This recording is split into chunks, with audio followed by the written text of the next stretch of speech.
Bienvenue sur History BD, je suis Sandrine et aujourd'hui on se retrouve pour le tome 1 de Largo Winch. Alors on se retrouve pour l'héritier.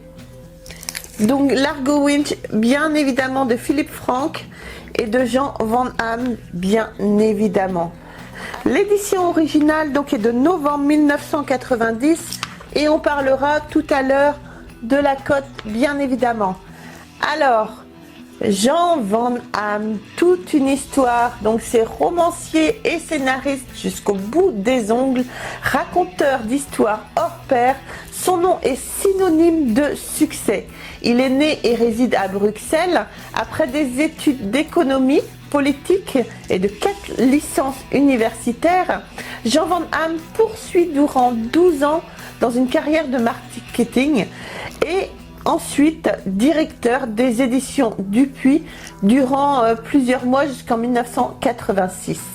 Donc c'est par l'intermédiaire de sa femme que Jean Van Hamme devient scénariste de bande dessinée. Elle était l'un des modèles du peintre-dessinateur Paul Cuvelier. Jean Van Hamme fait la connaissance de ce dernier en mars 1966. Il lui propose ses services, offrant de soumettre un scénario en compensation du modèle perdu. Alors il raconte qu'il voulait être des raconteurs d'histoires, pas seulement scénariste. Depuis qu'il était tout petit, comme tous les enfants, il inventait des histoires et les écrivait. Comme la BD était très florissante en ce moment-là en Belgique et qu'elle paraissait moins inaccessible que la littérature ou le cinéma, elle attirait immédiatement.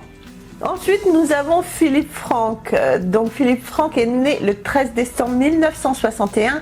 En 1981, il rempile pour 3 ans avec la section bande dessinée dirigée à l'époque par Claude Renard et avec Bob Demour au studio Hergé.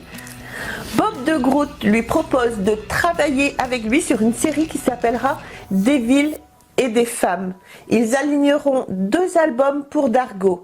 Chez le même éditeur, Franck publie ensuite 2 tomes de Léo Thomasin sur un scénario de Francis Delvaux.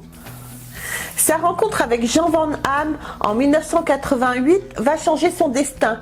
L'écrivain et scénariste lui propose d'illustrer des adaptations qu'il envisage de tirer d'une série de 6 romans avec laquelle il avait connu un succès d'estime au Mercure de France en ses débuts. Largo Winch constitue un cycle de thrillers modernes, souvent exotiques, toujours mêlés au milieu de la haute finance. Une œuvre initialement très en avance sur son temps et assez médiocrement diffusée. Le dessin précis et efficace de Franck va le placer parmi les best-sellers absolus de la BD. Lancé dans la collection Repérage, le premier tome dépassera les 50 000 exemplaires vendus à sa mise en place et le 10e avoisinera les 500 000 exemplaires vendus. En parallèle, les romans sont réédités sous diverses formes, tandis qu'une grande série télévisée de 39 épisodes est diffusée à travers le monde.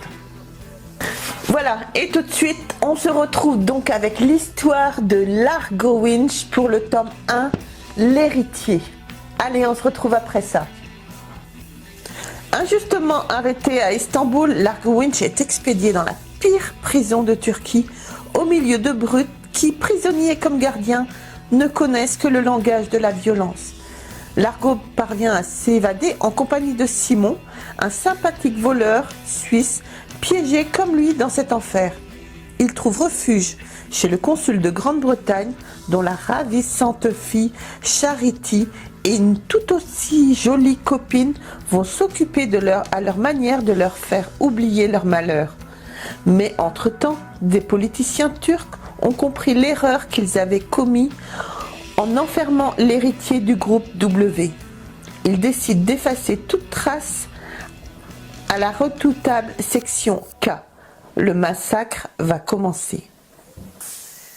Alors c'est vrai que moi j'ai découvert Largo Winch il y a vraiment très longtemps et cela ça faisait un moment vraiment que j'avais envie de reprendre la lecture, de me relancer dans la lecture de cette série et voilà. je me suis replongée dans l'univers si particulier de la série. Avec ce premier tome, on peut vraiment dire que le décor se plante.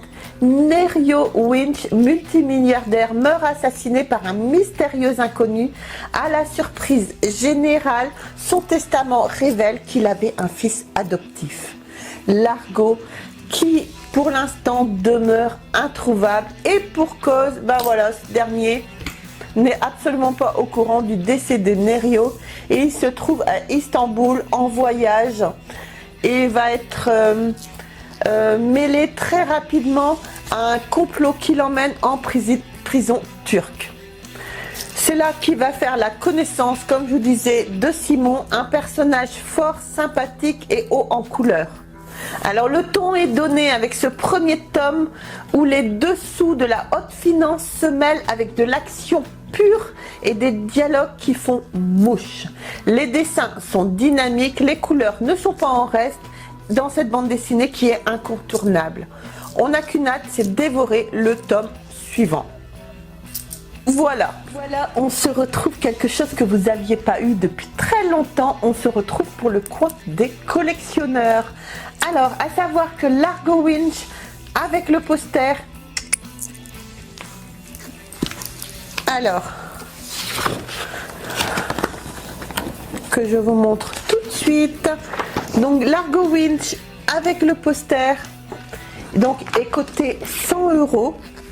Donc comme je vous disais, le dépôt légal est de novembre 1990. Donc, et sans le poster, donc la bande dessinée est cotée 22 €.